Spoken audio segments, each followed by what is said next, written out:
Workers, comrades, and all who labour under the weight of forces you did not create, listen closely. For I will tell you a truth the ruling class prays you never discover. The system fears you more than you fear it. The powerful tremble not because they possess confidence, but because they know that the very foundations of their world rest upon your backs, and that the moment you stand upright, their world collapses. The ruling classes build prisons not of stone, but of ideas. They cultivate fear so you may forget your own strength. They glorify wealth so you may ignore who produces it. They praise order so you never question whose hand holds the whip and whose neck feels it. They want you to believe society is fixed, eternal, unchangeable, but history is nothing more than the record of class struggle, and every ruling class, no matter how mighty, has fallen the moment the oppressed recognized their collective power. Today, the modern economic order masks its brutality behind polished screens and polite language. Exploitation is renamed opportunity. Wage slavery is baptized as freedom, and inequality is celebrated as the natural order of things. But peel away the surface, and the mechanism revealed is the same one I have exposed in every analysis of capitalism. The worker produces everything, yet owns nothing. The capitalist produces nothing, yet owns everything. Your labor builds the cities, powers the factories, operates the machines, feeds the markets, and enriches the few, yet you are told to be grateful for the crumbs that fall from their overflowing tables. This contradiction is not accidental. It is the essence of the capitalist mode of production. The system depends on your submission, your silence, your exhaustion, and above all, your belief that you are alone. But you are not alone. You are millions, and they are few. The ruling class fears not the individual worker, they fear workers united, they fear organization, for unity is the lever that shifts the world. They fear consciousness, for once you understand the nature of your exploitation, the chains that once felt eternal begin to crack. They fear solidarity, because solidarity removes the illusion that the oppressed must compete with one another to survive. And they fear revolutionary imagination, the simple but unstoppable idea that society can be built not on profit, but on justice. The system survives by dividing you by nationality, by religion, by ethnicity, by status, anything to prevent you from recognizing your common condition. But beneath every superficial difference lies the same fundamental reality. You sell your labor power to survive, while others purchase it to dominate. That is the core of class society. That is the basis of exploitation. That is the battlefield upon which the future of humanity will be decided. Look around you. Wealth accumulates in gleaming towers while poverty spreads across the streets below. Machines grow more powerful, production grows more vast, but the worker sees none of the wealth they create. The contradiction becomes sharper each year. Immense riches for the few, insecurity, instability, and despair for the many. The system is not failing, it is working exactly as designed. But it only functions because you allow it to. Understand this. Capital fears the worker who knows his worth, his role, and his power. It fears the worker who refuses to be a commodity. It fears the worker who demands control over the conditions of labor, over the wealth he produces, over the future of the society he sustains. Comrades, the time of passive endurance has passed. You must rise not as broken individuals begging for relief, but as a class demanding transformation. Organize in your workplaces, unite across industries and borders, build movements that cannot be bribed, fractured, or silenced. A system built on exploitation cannot be reformed into justice, it must be transformed into equality. History will not grant you liberation. Power will not surrender out of mercy. Freedom is not given, it is taken. The ruling class fears the day you awaken because on that day the illusion of their dominance dissolves. They fear the moment you recognize that every factory, every field, every office, every transport line, every engine of society moves only because the workers make it move. They fear the moment you realize that if the working class stops, the world stops, and if the working class rises, a new world begins. Remember this truth. Carry it with you, and speak it to all who doubt their strength. The system fears you more than you fear it because you are the force it cannot control, the engine it cannot replace, the class that has the power to reshape history itself. Rise, organize, and reclaim what has always been yours. For the future belongs not to the oppressors, but to those who dare to transform the world. The system fears the collective power of the working class because within that collective lies the only force capable of overturning the structures that uphold exploitation. Every ruling class throughout history has depended not on its own strength, but on the obedience, labor, and silence of those beneath it. The working class is the foundation upon which every institution, factory, office, and mechanism of society stands. Yet as long as workers remain isolated, competing among themselves, unaware of their shared interests, the ruling class appears unshakable. It is only when workers unite, recognize their common conditions, and act in solidarity that the system's facade begins to crack. This truth forms the quiet terror haunting every capitalist institution. The recognition that the moment workers move as one, the existing order becomes powerless. The separation of workers into individuals each struggling alone for wages, recognition, or survival is not an accident but an intentional feature of the economic structure. Capital thrives only when workers see themselves as isolated units rather than as part of a vast, interconnected class. The system cultivates this fragmentation through wage competition, workplace hierarchies, nationalism, racism, and every possible division that prevents workers from understanding their collective identity. The power of the ruling class does not rest on superior intelligence or inherent authority. It rests on the ability to keep the working class from discovering its real power. The moment workers understand that their interests are aligned and that wealth, production, and societal function all depend on their labor, they become a threat to the continuation of capitalist dominance. What the system fears most is not chaos or disorder, but organized consciousness. A scattered mass of individuals poses no danger, but a unified class becomes a historical force.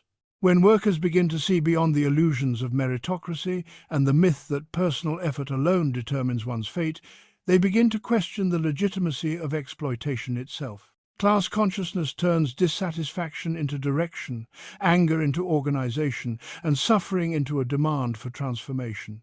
Capitalism cannot function when workers refuse to remain atomized.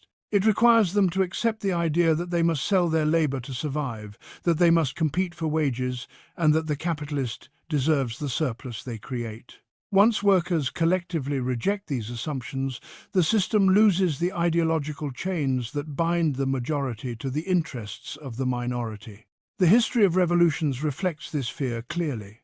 Every significant upheaval from the overthrow of feudal lords to modern labor movements arose only when the oppressed recognized themselves as a collective subject. The moment workers see that the wealth of the few is built on the labor of the many, the justification for inequality begins to crumble. The ruling class responds with repression, propaganda, and policies designed to weaken unity because it knows that unity is the one force it cannot defeat. Military might, surveillance, and economic manipulation are all tools used to maintain control, but none of them can permanently suppress a class that has become conscious of its strength. The working class possesses a power unique in human society, the power to halt the entire machinery of production. Every factory, every transport line, every communication network, every service sector relies on the coordinated labor of millions. Capitalists possess property and wealth, but they cannot produce anything without workers. A united working class has the ability to freeze the economic life of a nation, to disrupt the flow of profit, and to make visible the truth that nothing moves without their collective effort. This is why the system fears strikes, unions, and worker organizations. These forms of unity reveal the dependence of capital on labor and expose the illusion that the economy is powered by the genius of a privileged elite. Furthermore, the collective power of workers extends beyond the economic sphere. When united, workers develop new forms of social relations, cooperation, and solidarity that challenge the competitive, individualistic nature of capitalism itself. The system depends on the belief that people must struggle against each other to survive, but collective action proves that cooperation produces far greater strength. This shared experience becomes the seed of alternative political and social structures, structures that prioritize human need over profit, solidarity over exploitation. Once the working class begins to imagine and create these alternatives, the ideological grip of the ruling class weakens. The fear that permeates the ruling class is not simply fear of revolt, but fear of replacement.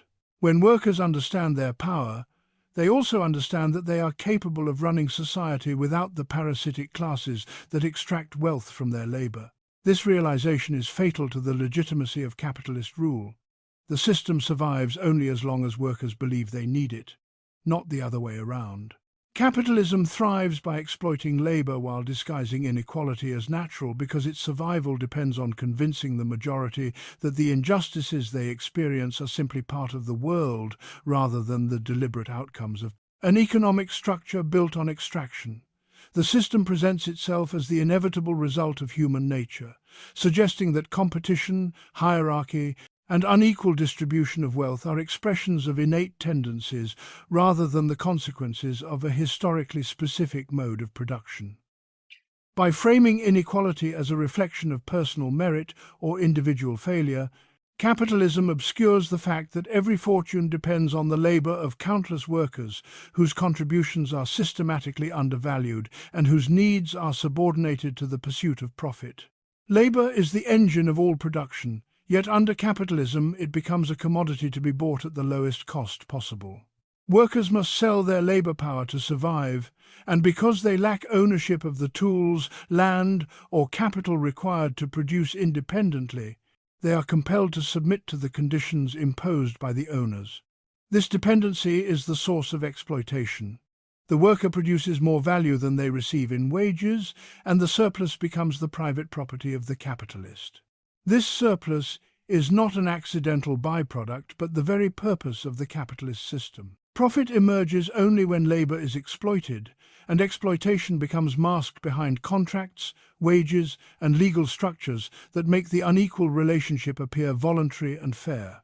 To maintain its legitimacy, capitalism must hide the fundamental contradiction between the immense wealth created by workers and the small portion they actually receive. It does so by promoting the ideology that the owners are entitled to their profits because of their supposed risk-taking, innovation, or superior intelligence. This narrative portrays capitalists as creators rather than beneficiaries of labor, shifting attention away from the workers who generate the actual value. In reality, machines, technologies, and business strategies all depend on human labor for their operation, maintenance, and development. Yet the capitalist takes credit for the productivity of the worker and attributes social inequality to differences in talent rather than differences in class position. The naturalization of inequality is further entrenched through educational systems, cultural norms, and political institutions that teach individuals to view success and failure as personal achievements or shortcomings. By framing society as a meritocracy, capitalism encourages workers to blame themselves for their struggles, rather than questioning the economic structure that ensures the majority will never attain material security. The ideology of meritocracy hides the fact that workers do not lack ability or effort, they lack ownership of the means of production. Without this ownership, they remain trapped in a cycle where their labor enriches others while they receive only enough to continue working. The system also disguises inequality through the appearance of opportunity. Capitalism constantly promotes the idea that any worker can rise to wealth through hard work, even though statistically the vast majority remain in the class into which they were born. A few isolated examples of upward mobility are showcased to reinforce the illusion that the system is open to all, while the structural conditions that prevent mass mobility remain untouched. This illusion keeps workers striving against each other rather than uniting against the system that restricts their advancement. Inequality is also normalized through the constant comparison of individuals within the working class. Wage differences, job titles, and hierarchical structures are presented as reflections of differing levels of skill or responsibility, even when many positions contribute equally to the overall functioning of production. These internal divisions make workers view each other as competitors rather than allies, fragmenting their collective power. By convincing workers to identify with the interests of their employers rather than with each other, capitalism ensures that its exploitative mechanisms remain hidden behind a facade of fairness and natural order. Furthermore, capitalism exploits labor not only by undervaluing the work itself, but by controlling the conditions under which work is performed. Long hours, precarious employment, constant surveillance, and the pressure to produce more with fewer resources all ensure that workers remain exhausted and economically dependent. This dependency reinforces the belief that inequality is unavoidable because survival requires compliance, and lack of alternatives forces workers to accept conditions that appear harsh but necessary. Over time, hardship becomes normalized, and the very conditions that exploit workers begin to seem like the unquestionable reality of life. The system's most effective disguise is the transformation of economic inequality into moral narratives. Poverty is portrayed as a consequence of laziness, while wealth is portrayed as the result of discipline and virtue. These moral judgments obscure the structural violence that produces poverty and legitimizes the privileges of the wealthy. By framing inequality as the result of personal attributes rather than systemic design, capitalism absolves itself of responsibility and erases the role of exploitation in producing wealth. Through all these mechanisms, capitalism ensures that exploitation remains hidden behind everyday assumptions, making inequality appear not only acceptable but inevitable. Division is the primary weapon of the ruling class because unity among the oppressed is the one force capable of dismantling the foundations of exploitation. Throughout history, those who hold power have never relied solely on wealth or military strength. They have relied on their ability to keep the masses fragmented, suspicious of one another, and unable to recognize their shared interests. When people are separated by artificial lines, they cannot develop the collective understanding necessary to confront the structures that oppress them. The ruling class knows that a divided population is manageable, predictable, and easily manipulated, whereas a united working class is a threat that no system of domination can withstand. This is why division is cultivated not as a temporary tactic, but as a permanent feature of the social order. The ruling class encourages divisions along every possible axis: nationality, race, religion, language, gender, and occupation, transforming human differences into instruments of control. These divisions are not created spontaneously, they are manufactured and reinforced through institutions, media, education, and political rhetoric. By inflaming prejudices, amplifying fears, and promoting narratives of competition, the ruling class ensures that workers view each other not as comrades in a shared struggle, but as rivals for scarce opportunities. Instead of recognizing the capitalist system as the source of their hardships, workers are taught to blame those closest to them, turning anger away from the true oppressor and toward fellow victims of the same exploitation. This manufactured hostility prevents the formation of class consciousness, the awareness that despite differences in background or identity, all workers share a common relationship to production and a common experience of being exploited for their labor. As long as workers remain divided, their power remains dormant, and the ruling class can continue extracting wealth unchallenged.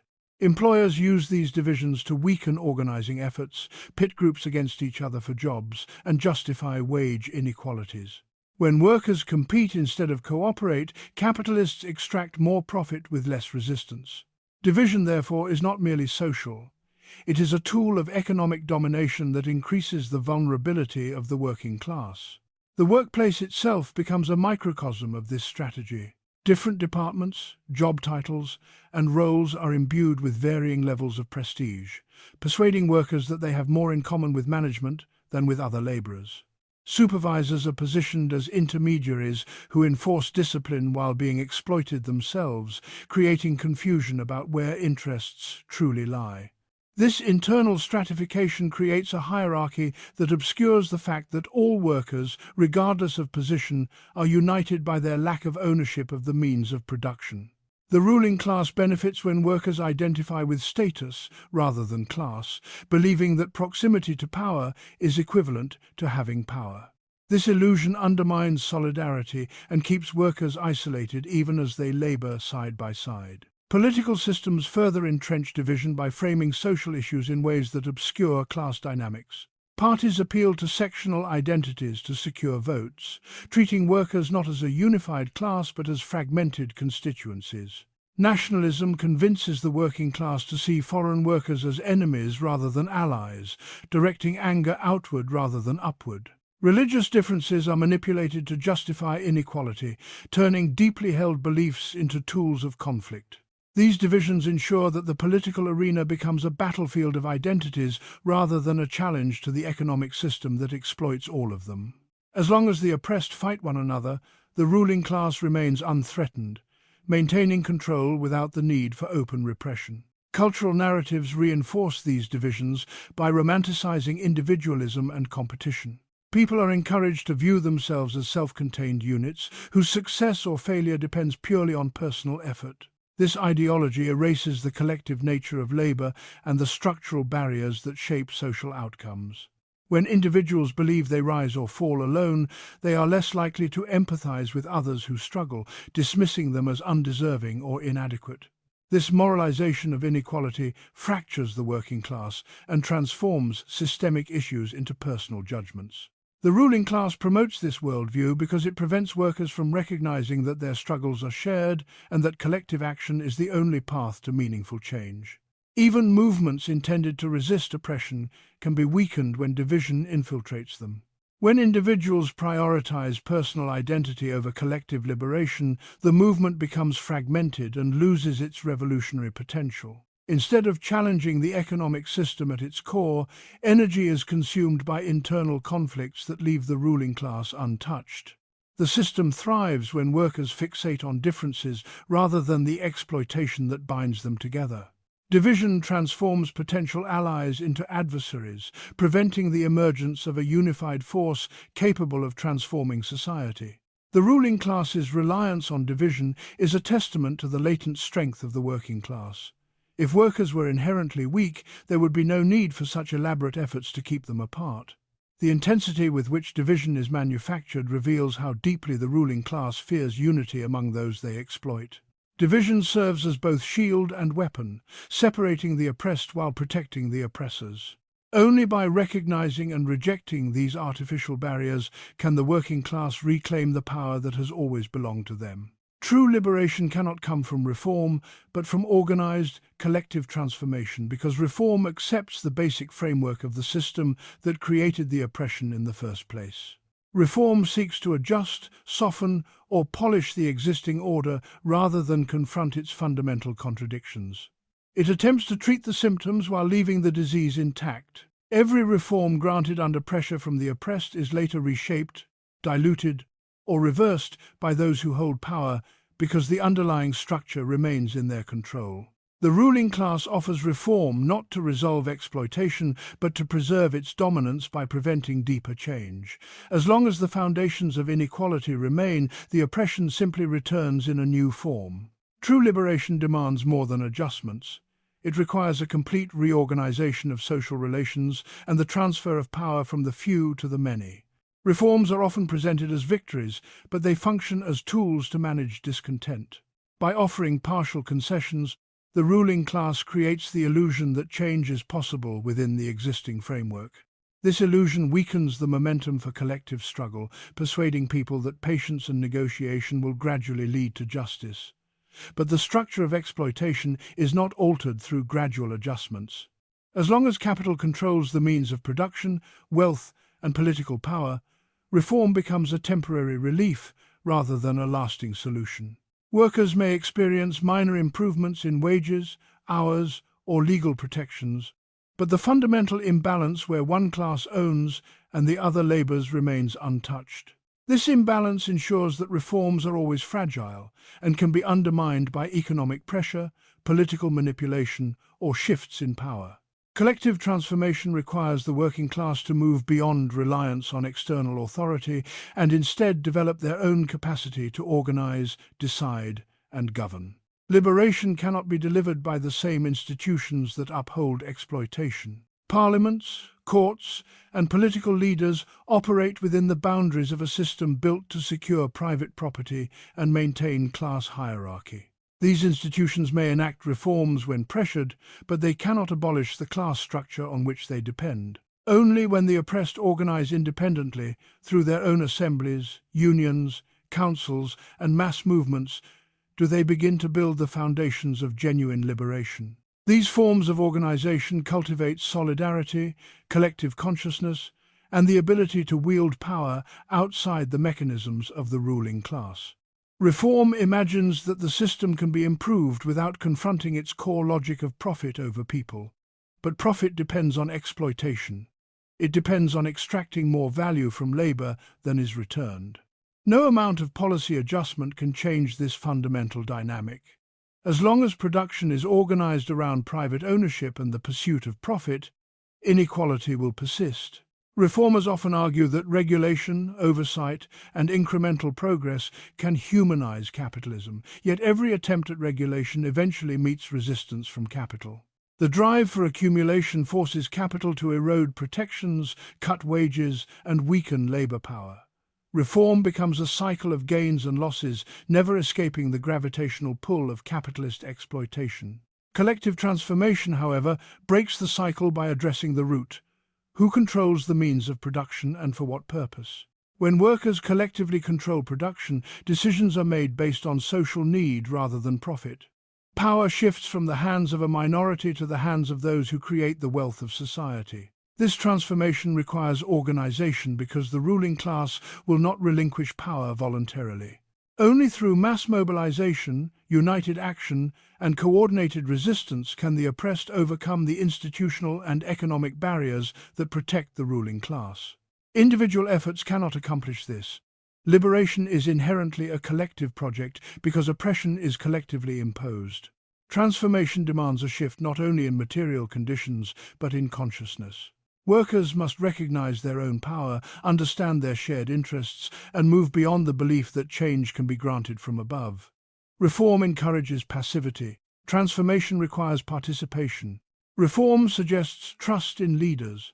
Transformation demands leadership from within the working class itself. Reform maintains the hierarchy between rulers and ruled. Transformation dissolves it by placing decision-making in the hands of the many. Through collective action, workers develop the skills, confidence, and solidarity necessary to build alternative systems of governance and production. The ruling class fears collective transformation because it threatens not merely their wealth, but their position as a class. Reforms leave their authority intact. Transformation eliminates it. This is why every serious attempt at collective organization is met with repression. Strikes, unions, mass protests, and worker councils challenge the foundation of capitalist power, revealing the possibility of a society organized by those who labor rather than those who profit. The power of the working class emerges not from negotiation but from unity, not from appeals to authority but from the refusal to accept exploitation. True liberation arises when the oppressed no longer seek permission to be free, but assert their own capacity to reshape society through collective strength and organized action. In the end, everything returns to a single truth. The power that sustains this system is the very power that can bring it down. The ruling class clings to dominance through division, deception, and the relentless exploitation of labor. Yet beneath all their strategies lies their greatest vulnerability, your unity, your consciousness, your refusal to accept the world as it is. The system survives because you are taught to fear it, but it trembles the moment you begin to recognize your collective strength. Every factory, every office, every field, every engine of society functions because workers make it function. Every profit, every fortune, every monument to wealth exists because labor created it. Nothing belongs to the ruling class except the illusion of control, and even that shatters the moment workers unite and act with purpose. Reform will never deliver the freedom you deserve because it merely repaints the walls of the prison without removing the bars. The ruling class offers small concessions only to prevent you from demanding what is rightfully yours: power, dignity, and control over the conditions of your own life. True liberation cannot be negotiated. It must be seized through organization, solidarity, and a deep understanding that the working class is not powerless, but the most powerful force in history when it awakens to its own potential. When workers stand alone, they are vulnerable. When they stand together, they are unstoppable. The strength of millions bound by a shared struggle is a force no ruling class has ever defeated. The time has come to reject the myths that keep you obedient and the divisions that keep you apart. Recognize that the system's greatest fear is not chaos, not disorder, not crisis. Its greatest fear is you, conscious of your strength and united with those whose fate is bound to yours. The world you live in is not fixed. It is shaped daily by your labor, your sacrifice, and your endurance. And because you create it, you can recreate it. You can build a society where wealth serves human need, where labor belongs to those who perform it, where dignity is not a privilege but a birthright. The chains you carry are not made of iron but of illusion. Break the illusion, and the chains fall with it. The future waits not for permission from the powerful, but for the courage of the oppressed to claim what has always been within their grasp. The system fears that moment, and for good reason, because when you rise together, nothing can hold you down.